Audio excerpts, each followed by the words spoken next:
الحمد لله رب العالمين والعاقبة للمتقين والصلاة والسلام على سيد المرسلين وعلى آله وأصحابه وأزواجه وذرياته وأهل بيته أجمعين. أما بعد، فأعوذ بالله من الشيطان الرجيم. بسم الله الرحمن الرحيم. إن الحسنات يذهبن السيئات. صدق الله العظيم وبلغنا رسوله النبي الأمين المتين المبين المعين الكريم، ونحن على ذلك لمن الشاهدين والشاكرين، والحمد لله رب العالمين. شاعر کہتا ہے پرندوں کے لبوں پر تلاوت جاگ جاتی ہے. پرندوں کے لبوں پر تلاوت جاگ جاتی ہے، سحر ہوتے ہی شاخوں پر عبادت جاگ جاتی ہے. پرندوں کے لبوں پر تلاوت جاگ جاتی ہے، سحر ہوتے ہی شاخوں پر عبادت جاگ جاتی ہے. اور مقرر وقت نہیں ہے کوئی ان کی نوازش کا، مقرر وقت نہیں ہے کوئی ان کی نوازش کا. انہیں جب بھی پکارو تو رحمت جاگ جاتی ہے، انہیں جب بھی پکارو تو رحمت جاگ جاتی ہے. مقرر وقت نہیں ہے کوئی ان کی نوازش کا، انہیں جب بھی پکارو تو رحمت جاگ جاتی ہے، انہیں جب بھی پکارو تو رحمت جاگ جاتی ہے. عزیزان گرامی، محترم سامعین کرام، آئیے ہم اور آپ تمامی حضرات مل کر کچھ سننے اور سنانے سے پہلے آقائے نامدار، مدینہ کے تاجدار، دونوں عالم کے مالک و مختار، حضور رحمت للعالمین، شفیع المذنبین، طٰہٰ و یاسین، بالخصوص حضور احمد مجتبیٰ محمد عربی روح فدا صلی اللہ تعالی علیہ وسلم کی مقدس پاکیزہ بارگاہ میں اپنی غلامی کا ثبوت پیش کرتے ہوئے با آواز بلند درود پاک کا تحفہ پیش فرمائیں اور پڑھیں. اللہم صلی علی سیدنا شفیعنا حبیبنا مولانا محمد بارک وسلم، صلاۃ و سلام علیک سیدی یا رسول اللہ صلی اللہ تعالی علیہ وسلم. حضرات گرامی، ہم اور آپ بلکہ جمیع انسان کبھی ہمیں سکون ملتا ہے، کبھی ہمیں آرام ملتا ہے، کبھی ہمیں پریشانی بھی آتی ہے، کبھی ہمیں خوشی بھی آتی ہے ملتی ہے، کبھی ہمیں پریشانی اور غم کا سامنا بھی کرنا پڑتا ہے. یہ انسانی فطرت ہے. کبھی موقع محل کے اعتبار سے ہمیں خوشی میسر ہوتی ہے اور کبھی تکلیف اور غم کا سامنا کرنا پڑتا ہے. لیکن چاہے غم کا موقع ہو، چاہے خوشی کا موقع ہو، ہمیشہ ہم اپنے رب کا شکر ادا کریں، کبھی اس کی ناشکری نہ کریں. اور ہر موقع پر ہمیں اور آپ کو، بلکہ پورے عالم اسلام کے مسلمانوں کو یہ چاہیے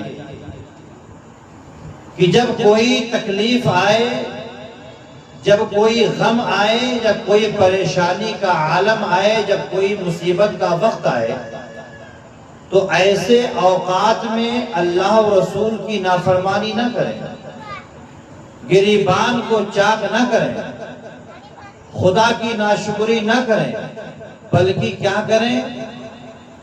مصلی بچھائیں اور اپنے رب کی بارگاہ میں سجدہ ریز ہو جائیں۔ اس سے فائدہ یہ ہوگا کہ اللہ تعالیٰ آپ کی تکلیفوں کو دور فرما دے، مصائب و آلام کو دور فرما دے۔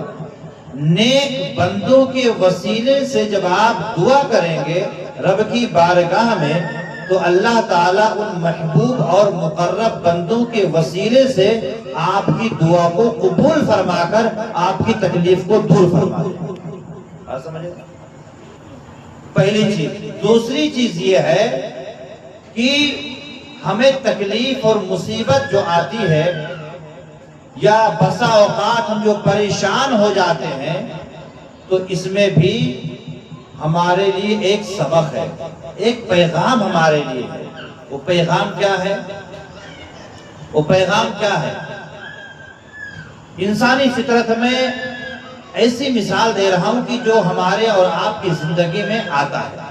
جیسے مثال کے طور پر جب آدمی بہت زیادہ بیمار ہو جاتا ہے، کبھی کبھی بہت زیادہ پریشان ہو جاتا ہے، اور بیماری اس کا ساتھ نہیں چھوڑتی، کمزور ہوتا چلا جاتا ہے، تو پھر اسے اللہ یاد آتا ہے، پھر اسے مسجد یاد آتی ہے، پھر اسے اچھے کام یاد آتے ہیں۔ تو یہ خوشی کی بات ہے کہ اللہ کا نام یاد آئے، مسجد یاد آئے، اچھے کام یاد آئے۔ تو یہ کام جب بندہ کرتا ہے تو ان اچھے اعمال کی برکت سے، ان اچھے کام کی برکت سے اللہ تبارک و تعالی اس کی تکلیفوں کو دور بھی فرماتا ہے، اس کی پریشانیوں کو دور بھی فرماتا ہے، اور اس کے گناہوں کو معاف بھی فرما دیتا ہے، اس کے گناہوں کو معاف بھی فرما دیتا ہے۔ میں قرآن کی ایک آیت طیبہ کرتا ہوں، تلاوت کرتا ہوں۔ بچوں کو ذرا خاموش کر لیں، میری ماں بہنوں سے گزارش ہے، بولتے ہیں سبحان اللہ۔ اللہ تعالیٰ نے قرآن عظیم میں ارشاد فرمایا، ان الحسنات یذہبن السیئات۔ میں زیادہ تفصیل میں نہیں جاؤں گا، قرآن کی ایک آیت اور حدیث پاک کا ایک مفہوم سنا کے اپنی تقریر کو مکمل کر دوں گا، اور انشاءاللہ تعالیٰ آپ کو ایک پیغام ملے گا۔ اس آیت طیبہ کا مطلب یہ ہوا کہ بے شک نیکیاں برائیوں کو مٹا دیتی ہیں۔ بات سمجھ میں آ رہی؟ ان الحسنات یذہبن السیئات، بے شک نیکیاں برائیوں کو مٹا دیتی ہیں۔ اب اس کی اگر تفسیر دیکھا جائے تو فرمایا گیا کہ جو گناہ صغائر ہوتے ہیں، جو بندوں سے گناہ صغائر ہو جاتے ہیں، چھوٹے چھوٹے گناہ ہو جاتے ہیں، یہ نیکیاں، یہ اچھے اعمال ان گناہوں کو مٹا دیتے ہیں۔ ایک جمعہ سے دوسرے جمعہ تک کے درمیان جو گناہ ہوا سارے گناہ معاف کر دیے جاتے ہیں۔ ایک رمضان سے دوسرے رمضان تک جو گناہ ہوا سارے گناہ معاف کر دیے جاتے ہیں، جبکہ بندہ کبائر گناہوں سے بچتا رہتا ہے۔ پہلی چیز۔ دوسری چیز یہ ہے کہ آدمی کو ہمیشہ یہ چاہیے کہ اپنی لو رب کی بارگاہ میں لگائے رکھے، یعنی کچھ ایسے اعمال کرے۔ میری باتوں کو غور سے سمجھے، حدیث کا مفہوم میں عرض کرنے والا ہوں۔ اپنی زندگی میں نے چونکہ پہلے عرض کیا کہ کبھی تکلیف بھی آ جاتی، کبھی پریشانی آ جاتی، کبھی ایسے موڑ آ جاتے کہ بچنے کی کوئی امید نہیں ہوتی۔ تو اپنی زندگی میں کچھ ایسے اعمال کریں جو صرف اور صرف اللہ اور اس کی رضا کے لیے ہو، بندوں کے لیے نہ ہو، دکھاوے کے لیے نہ ہو، صرف اور صرف کس کے لیے ہو؟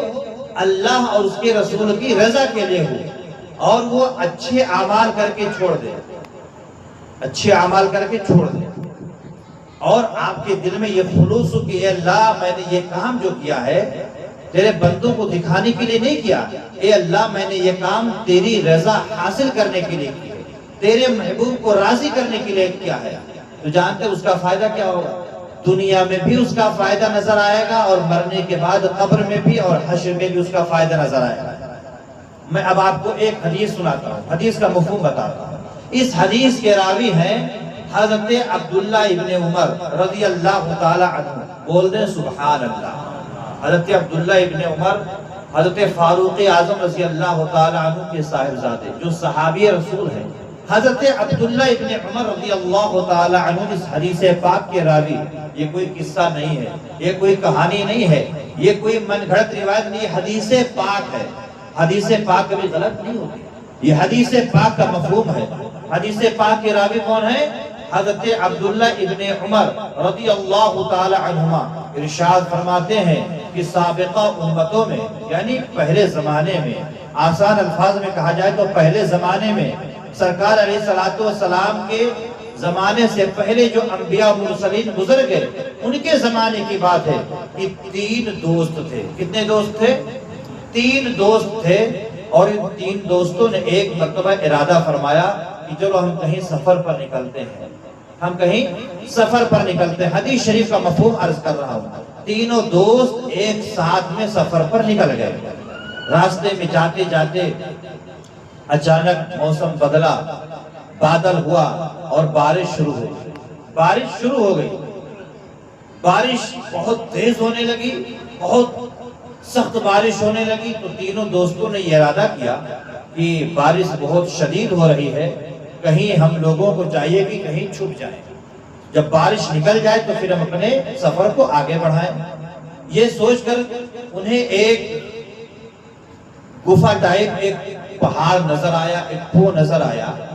اسی کھو کے اندر تینوں ساتھی چلے گئے، اسی کے اندر داخل ہو گئے۔ بارش بہت تیز تھی، ہوا کا جھونکا بھی بہت تیز، بہت سخت ہوائیں چلنے لگی۔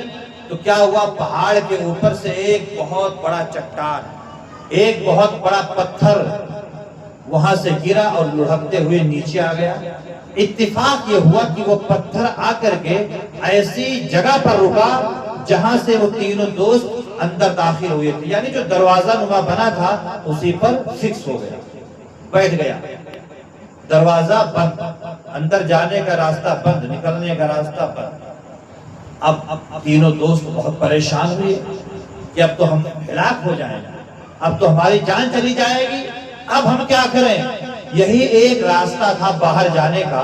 اب اتنا بڑا چٹان پتھر آ کر کے دروازے پر فکس ہو گیا۔ اب ہم تینوں دوست مل کر کے بھی اگر اس چٹان کو ہٹانا چاہیں تو اسے ہلا نہیں سکتے، حرکت نہیں کر دے سکتے اسے، تو یہ ہٹے گا کیسے؟ اب تو ہم مر جائیں گے، ہلاک ہو جائیں گے۔ تو تینوں دوستوں نے آپس میں مشورہ کیا۔ یہ جو میں نے پہلے عرض کیا میں اسی کا مفہوم عرض کر رہا ہوں، میں حدیث پاک کی بات کر رہا ہوں۔ تینوں دوستوں نے کیا کیا؟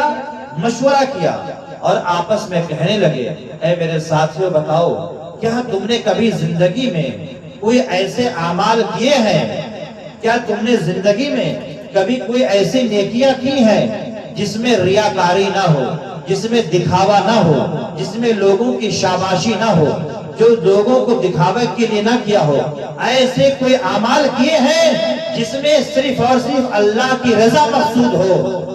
ایک نے کہا ہاں میں نے کیا ہے، دوسرے نے کہا ہاں میں نے بھی ایک کام کیا ہے، تیسرا بول پڑا ہاں میں نے بھی زندگی میں ایک ایسا کام کیا ہے جس میں دکھاوا نہیں، ریاکاری نہیں، لوگوں کی داد حاصل کرنا مقصود نہیں، صرف اور صرف اللہ کے رضا کے لیے میں نے وہ کام کیا ہے۔ تو پھر تینوں دوستوں نے کہا پھر دیر کس بات کی، اگر کام کیا ہے اللہ کی رضا کے لیے اپنے ہاتھوں کو اٹھاؤ، رب کی بارگاہ میں دعا کرو۔ جب تم نے رب کی رضا کے لیے کام کیا ہے تو اللہ ضرور تمہاری دعاؤں کو قبول فرمائے گا، تمہارے لیے دروازہ کھولے گا، راستے کا انتظام کرے گا۔ یہ اعتماد ہے، یہ یقین ہے۔ حضرات گرامی، ایک دوست نے اپنے ہاتھوں کو دراز کر دیا، ہاتھوں کو اٹھا دیا، اے الہ العالمین، اے میرے پروردگار عالم، تو عالم الغیب والشہادہ ہے، تو میرا مالک ہے، تو میرا خالق ہے، تو خوب جانتا ہے، تو میرے دلوں کی کیفیت کو جاننے والا ہے، تو میرے حال سے خوب واقف ہے۔ اے میرے مولا، ایک دن ایسا ہوا کہ میں جب روزانہ کام کرنے کے لیے صبح نکلتا تھا اور شام کو جب اپنے گھر واپس آتا تھا، اے میرے پروردگار تو خوب جانتا ہے، جب میں سب سے پہلے گھر پہنچتا تھا میری بیوی بھی ہوتی تھی، میرے بچے بھی ہوتے تھے، لیکن میں بیوی کی طرف غور نہیں کرتا، بچوں کی طرف دھیان نہیں دیتا، سب سے پہلے ماں کی خدمت میں حاضر ہو جاتا، سب سے پہلے ماں کے قدموں میں حاضر ہوتا اور ماں کو کھانا کھلاتا، ماں کو دودھ پلاتا۔ جب میری ماں دودھ پی لیتی، میری ماں کھانا کھا لیتی، میری ماں روٹی کھا لیتی، دیتی، پھر میں اپنی بیوی کی طرف آتا، اس سے پیار سے باتیں کرتا، یعنی بیوی بچوں کی طرف توجہ کرتا۔ اے میرے مولا تو خوب جانتا ہے کہ ایک دن ایسا بھی آیا کہ جب میں کام کر کے واپس آیا تو کافی رات ہو چکی تھی، ایسا اتفاق ہو گیا اور میری ماں دھوپ سے نہال ہو کے سو گئی۔ اللہ اکبر! میں جب گھر پہنچا اور دودھ کا پیالہ ہاتھ میں لیا تاکہ ماں کی خدمت میں حاضر کر دوں، میں جب پہنچا تو کیا دیکھا کہ میری ماں تو آرام کر رہی ہے، یعنی میری ماں تو جو ہے نیند کے آغوش میں آ گئی، سو گئی۔ اب میں دودھ کا پیالہ لے کر کے ماں کے سرہانے کھڑا ہو گیا۔ بیوی بار بار آواز لگاتی رہی، دودھ کا پیالہ مجھے دے دو۔ بچے بار بار پیالے مانگتے رہے، ابو جان پیالہ مجھے دے دو، لاؤ میں دودھ پی لوں۔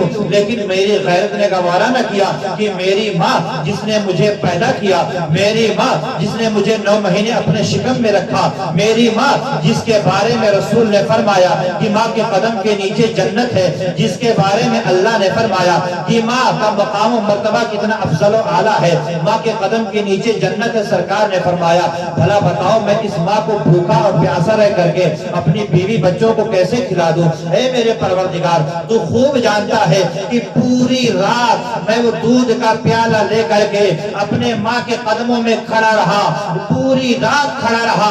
جب صبح کا سفیدہ نمودار ہوا، میری ماں نے اپنی آنکھیں کھولی اور مجھے دیکھا کہ میرا شہزادہ، میرا بیٹا دودھ کا پیالہ لے کر کے کھڑا ہوا ہے۔ کہنے لگی اے بچے تجھے سو جانا چاہیے، اے بچے تجھے آرام کر لینا چاہیے۔ اللہ اکبر! بیٹے نے کہا اے ماں تو دودھ نہیں پی تھی، تو روٹی نہیں کھائی تھی، اس لیے میں تیری محبت میں کھڑا رہا۔ اے مولا تو خوب جانتا ہے جب میں نے اپنے ماں کو دودھ پلا دیا، پوری رات ماں کی محبت میں کھڑا رہا، صبح جب دودھ پلایا اس کے بعد بیوی بچوں کی طرف توجہ دیا۔ اے پروردگار عالم اگر یہ کام میں نے تیری رضا کے لیے کیا ہے اور یقیناً تیری رضا ہی کے لیے کیا ہے تو مولا تعالیٰ مجھے اس غار سے نجات دے دے، مجھے راستہ دے دے، باہر جانے کا راستہ دے دے۔ جب اس نے یہ دعا کر کے اپنے ہاتھوں کو نیچے کیا، حدیث شریف کے مفہوم یہ ہے کہ تھوڑا سا پتھر ہٹ گیا اور آسمان نظر آنے لگا، یعنی پتہ یہ چلا کہ اس بندے کی دعا رب کی بارگاہ میں قبول ہو گئی، آسمان دکھنے لگا، دنیا نظر آنے لگی۔ لیکن ابھی اتنا وہ پتھر نہیں ہٹا کہ یہ لوگ آسانی کے ساتھ باہر نکل جائے۔ جیسے اس نے اپنے ہاتھوں کو نیچے کیا، دوسرے نے اپنے ہاتھوں کو اٹھا دیا۔ اے میرے پروردگار عالم تو دل کے حال کو جاننے والا ہے، دل کے حالات سے واقف ہے، تو عالم الغیب والشہادہ ہے، تو علیم بذات الصدور ہے، تو خوب جانتا ہے۔ اے میرے پروردگار عالم تو نے مجھے بڑا مال دیا، تو نے مجھے بڑی دولت سے نوازا، مجھے مال و دولت سے نوازا۔ اے میرے مولا مجھے اپنی چچا زاد بہن پر، اپنی چچا زاد بہن سے مجھے پیار ہو گیا، میں اس کو دل دے بیٹھا۔ اے میرے مالک و مولا میں اس پر عاشق ہو گیا۔ الہ العالمین تو خوب جانتا ہے کہ ایک ایسا وقت آیا کہ لوگوں کے دانے ختم ہو گئے، لوگوں کے اناج ختم ہو گئے، ان کے گلے ختم ہو گئے، کھانے کا راشن ختم ہو گیا، فاقے پر فاقے ہونے لگے، یعنی قحط پڑ گیا۔ اے میرے مولا میرے چچا کی بیٹی میرے پاس آئی تاکہ میں اسے کچھ پیسے دے دوں۔ میں نے اسے 100 اشرفیہ دی، لیکن یہ شرط لگا دی کہ تم مجھے تنہائی میں مجھ سے ملاقات کرے، تم مجھ سے تنہائی میں ملاقات کرے۔ وہ 100 اشرفیہ لے کے چلی گئی، اس نے اپنی بھوک کو مٹایا، اس نے روٹی کا انتظام کیا، کھانے کا انتظام کیا، اور جب وہ مجھ سے تنہا ملی میں اس پر قابو پانے لگا، میں اس سے گناہ کا کام کرنے کا ارادہ کرنے لگا۔ اے میرے پروردگار میرے چچا کی بیٹی نے کہا اے اللہ کے بندے ہوش کر، مجھے اور تجھے اللہ تعالیٰ دیکھ رہا ہے، تو اللہ کا خوف کر۔ اے میرے پروردگار عالم جیسے میرے کان میں تیرا نام آیا، میں نے تیرے نام کو سنا، میرے کانوں میں تیری نام کی صدائیں آئیں، اے پروردگار عالم میرا جسم کانپنے لگا، میرے جسم کے رونگٹے کھڑے ہو گئے کہ اس میری بہن نے کس کا نام لے لیا۔ نام اس کا لیا جو احکم الحاکمین ہے، نام اس کا لیا جو رب العالمین ہے، نام اس کا لے لیا جو پروردگار عالم ہے، نام اس کا لے لیا جو ہر کھلی چھپی چیزوں کو دیکھنے والا ہے۔ اے پروردگار عالم، میرا جسم کانپنے لگا، میں تھر تھر کانپنے لگا، فوراً میں نے اپنے ہاتھوں کو پیچھے کر لیا اور میں نے قسم کھائی کہ جا، میں نے تجھے چھوڑ دیا، میں نے تجھے آزاد کر دیا اللہ کی رضا کے لیے، اب میں تیرے ساتھ کوئی گناہ نہ کروں گا۔ اور رہی بات پیسے کی، جا، جب تو نے خدا کا نام لے لیا تو خدا کی رضا کے لیے میں نے پیسے بھی معاف کر دیے۔ اے میرے پروردگار عالم، تو خوب جانتا ہے، تو علیم و خبیر ہے، تو سمیع و بصیر ہے، تو علیم بذات الصدور ہے۔ مولا اگر یہ کام میں نے تیرے رضا کے لیے کیا کیا ہے تو مولا مجھے اس غار سے جانے کا راستہ دے دے، اس غار سے نکلنے کی راہ دے دے۔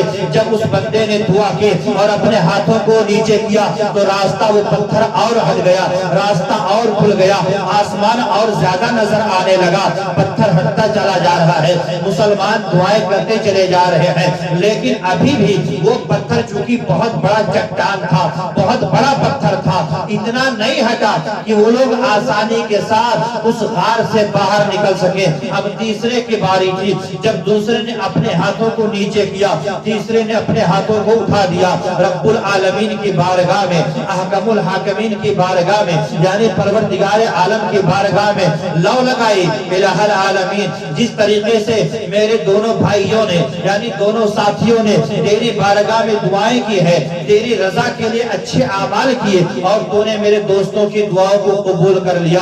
اے میرے پروردگار، تو میرا بھی حال جانتا ہے، تو میرا بھی حاکم احکم الحاکمین ہے، تو میرا بھی خالق و مالک ہے، تو میرے بھی دلوں کی باتوں کو جاننے والا ہے۔ اے الہ العالمین، تو نے ہی مجھے مال دیا، تو نے ہی مجھے دولت عطا فرمائی، تو نے ہی مجھے عزت عطا فرمائی، تو نے ہی مجھے وقار دیا، تو نے ہی مجھے شہرت عطا فرمائی۔ اے میرے پروردگار عالم، جب تو نے مجھے بہت زیادہ مال عطا فرما دیا، میں نے اپنے گھر پر کام کرنے کے لیے مزدور رکھ لیا، میں نے اپنے گھر پر کام کرنے کے لیے نوکر رکھ لیے، میں نے اپنے گھر پر کام کرنے کے لیے خادموں کو رکھ لیا۔ ایک دن ایسا بھی آیا کہ بہت سارے مزدوروں نے آ کر کے میرے گھر پر کام کیا۔ جب شام کا وقت ہوا، سارے مزدوروں نے اپنا کام مکمل کر دیا، میں نے سارے مزدوروں کو ان کی مزدوری عطا کر دی۔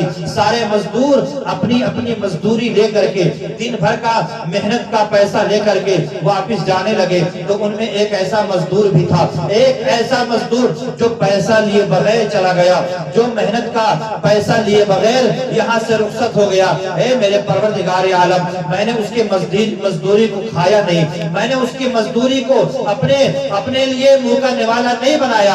اے میرے مولا، میں نے اس کی مزدوری کے پیسے کو جمع کیا اور اس پیسے سے میں نے جانور خریدے، یعنی گائے خریدی، بیل خریدے، بکریاں خریدی، گھوڑے خریدے، غرضے کی جانور خریدے، تمام قسم کے جانور خریدے، پھر بھی اس کا پیسہ ختم نہیں ہوا۔ اے مولا، تو نے اس مزدور کے پیسوں میں اتنی برکت دے دی کہ وہ پیسہ بڑھنے لگا، بڑھتے بڑھتے میں نے اس کے پیسوں سے جانور کے علاوہ گلے خریدے، گیہوں خریدے، دھان خریدے، گلے خریدنے شروع کر دیے۔ اے مولا، وہ گلہ بڑھتا رہا، وہ جانور بڑھتا رہا، کافی ہو گیا۔ ایک دن ایسا بھی آیا کہ کافی دنوں کے بعد اس مزدور کو شاید خیال آیا ہوگا کہ میں کام کیا تھا فلاں شخص کے ہاں اور میں نے مزدوری نہیں لی تھی۔ وہ میرے پاس آیا اور وہ کہنے لگا، اے میرے سے، اے میرے مالک، میں نے آپ کے گھر پر، میں نے آپ کے دروازے پر آ کر کے فلاں دن مزدوری کی تھی، پورا دن کام کیا تھا اور پیسہ لیے بغیر واپس چلا گیا تھا، مزدوری لیے بغیر واپس چلا گیا تھا، لاؤ مجھے میری مزدوری دے دو، میرے محنت کا پیسہ دے دو۔ اے پروردگار عالم، میں نے اس سے کہا، اے مزدور، اے میرے گھر پر کام کرنے والے مزدور، لے لے، یہ جتنی بکریاں نظر آ رہی ہیں تیری ہیں، یہ جتنے بھیڑ نظر آ رہے ہیں تیرے ہیں، یہ جتنی گائے نظر آ رہی ہیں تیری ہیں، یہ جتنے بیل نظر آ رہے ہیں تیرے ہیں، یہ جتنے جانور نظر آ رہے ہیں تیرے ہیں، یہ جتنے گلے نظر آ رہے ہیں تیرے ہیں، لے جا، سب لے کے چلا جا۔ وہ مزدور کہنے لگا، اے اللہ کے بندے، خدا کا خوف کر، مجھ سے مذاق مت کر، اے اللہ کے بندے خدا کا خوف کر، میرے ساتھ ہنسی مت کر، میرے ساتھ مذاق مت کر، تجھے اللہ نے مال دیا ہے، تجھے اللہ نے دولت دی ہے، تو میرے ساتھ استہزاء نہ کر، مجھے میرا مذاق مت اڑا۔ میں نے اس مزدور سے کہا میں تیرے ساتھ مذاق نہیں کرتا، میں تیرا مذاق نہیں اڑاتا، لے لے یہ سب کچھ تیرا ہے۔ وہ کہنے لگا ایسا کیسے ہو سکتا ہے، میری مزدوری تو صرف چند سکے کے ہیں، میری مزدوری تو صرف چند پیسے کے ہیں۔ میں نے اس سے کہا کہ اے اللہ کے بندے سن، دراصل معاملہ یہ ہے، دراصل واقعہ یہ ہے کہ تو نے پورے دن میرے ہاں مزدوری کی اور پیسہ لیے بغیر واپس چلا گیا، تو تیرے پیسے کو میں نے اپنے منہ کا نوالا نہیں بنایا، تیرے پیسے کو میں نے اپنے اپنے خرچ میں نہیں استعمال کیا، بلکہ میں نے تیرے پیسوں سے کاروبار شروع کر دیا، گائے خریدے، جانور خریدے، گلے خریدے، اللہ نے اس میں برکتیں دے دی، یہ سب کچھ تیرا ہے، لے جا۔ اللہ اکبر۔ فرمایا گیا روایتوں میں آتا ہے کہ اس مزدور نے جب یہ واقعہ سنا، یہ پوری کہانی سنی، تو سارے جانوروں کو لے لیا، سارے گلوں کو لے لیا، بلکہ حدیث کے الفاظ میں یہ بتایا گیا کہ اس نے ایک جانور بھی نہیں چھوڑا، سارے جانوروں کو لے کر کے وہ چلا گیا۔ وہ نوجوان کہتا ہے جو غار کے اندر پھنسا ہوا تھا، اپنے ہاتھوں کو بلند کیے ہوئے ہے، عرض کرتا الہ العالمین، میرے پروردگار عالم، تو عالم و علیم و خبیر ہے، تو سمیع و بصیر ہے، تو میرے دلوں کی باتوں کا جاننے والا ہے۔ اے مولا، اگر یہ میں نے کام تیرے رضا کے لیے کیا ہے، تیری خوشنودی کے لیے کیا ہے، تو مولا پروردگار عالم مجھے اس غار سے نجات دے دے، جانے کا راستہ دے دے، چٹان کو ہٹا دے۔ جب اس نے اپنے ہاتھوں کو نیچے کیا، اس سے پہلے کہ ہاتھوں کو نیچے کرتا، یعنی یہ کہا جائے کہ اس کے ہاتھ نیچے بعد میں آئے، چٹان پہلے ہٹتا ہوا نظر آیا، چٹان ہٹ گیا، راستے مل گئے۔ پتہ یہ چلا کہ اگر بندہ زندگی میں اچھے اعمال کے ذریعے اپنے رب سے دعائیں کرے تو ایسا نہیں ہے کہ رب میری دعاؤں کو نہیں سنتا، یقین سنتا ہے، اللہ تعالیٰ میری دعاؤں کو سنتا ہے، بس شرط یہ ہے کہ اچھے اعمال کرتے جاؤ اور اسے بچاتے جاؤ، اور زندگی میں کچھ ایسے اعمال کر جاؤ جو صرف اور صرف اللہ کی رضا کے لیے ہو، رسول اللہ کی خوشنودی کے لیے ہو۔ حدیث شریف میں فرمایا گیا جب تمہیں کچھ دینا ہو کسی کو، یعنی صدقہ و خیرات کرنا ہو، تو فرمایا گیا، آپ نے بھی مفہوم سنا ہوگا، آپ نے بھی حدیث کے مفہوم کو سنا ہوگا، فرمایا گیا داہنے ہاتھ سے دو کہ بائیں ہاتھ کو خبر نہ ہو، داہنے ہاتھ سے دو کہ بائیں ہاتھ کو خبر نہ ہو۔ تو یہ اچھے اعمال جو یہ ہیں، یہ اچھے کام جو یہ ہیں، جو اللہ اور رسول کے رضا کے لیے کام کیے جاتے ہیں، تو یہ ایسے وقت میں آپ کے کام آتے ہیں جب دنیا کے سارے رشتہ دار اپنا رشتہ توڑ دیں، جب سارے ناطے دار ناتا توڑ دیں، جب ایسے مشکلات میں آپ گھر جائے کہ نہ وہاں باپ کام آ سکتا ہو، نہ وہاں بیوی کام آ سکتی ہو، نہ وہاں بچے کام آ سکتے ہو، نہ وہاں کوئی یار و مددگار ہو، بھلا بتاؤ وہاں کون مددگار ہوگا، وہاں کون آپ کے کام آئے گا؟ کوئی نہیں کام آئے گا۔ کام اگر آئے گا تو آپ کے اچھے اعمال کام آئیں گے، نیک اعمال کام آئیں گے، بس نیک اعمال کرو، اور جب کہیں پھنس جاؤ تو رب کی بارگاہ میں ہاتھ اٹھاؤ، اے پروردگار عالم، میں نے جو فلاں کام کیا ہے اگر تیری رضا کے لیے کیا ہے تو مولا مجھے اس مصیبت سے نجات دے دے، اس پریشانی سے نجات دے دے۔ یقین رکھیں، امید رکھیں کہ انشاءاللہ تعالی اللہ تعالیٰ آپ کی دعاؤں کو قبول بھی فرمائے گا اور آپ کے لیے راستہ بھی پیدا فرمائے گا، آپ کے لیے راستہ بھی نکال دے گا۔ میں نے حدیث شریف کے مفہوم آپ کے سامنے پیش کیے ہیں۔ الحمدللہ اس سے پتہ چلتا ہے کہ اللہ تعالیٰ مصیبت کے وقت بھی ہماری پکار سنتا ہے، پریشانی کے عالم میں بھی ہماری فریاد کو سنتا ہے۔ فریاد کرنے والا تو ہونا چاہیے کوئی، اس سے دعائیں تو کوئی کرنے والا ہونا چاہیے۔ در کریم سے بندے کو کیا نہیں ملتا، در کریم سے بندے کو کیا نہیں ملتا، جو مانگنے کا طریقہ ہے اس طرح مانگو۔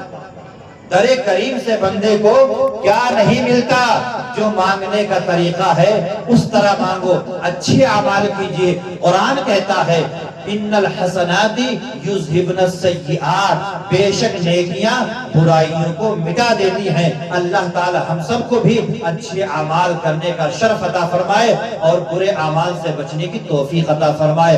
استغفر اللہ ربی من کل ذنب واتوب الیہ، بلند آواز سے کلمہ شریف پڑھیں، لا الہ الا اللہ محمد رسول اللہ صلی اللہ علیہ وسلم۔ کھڑے ہو کر صلاۃ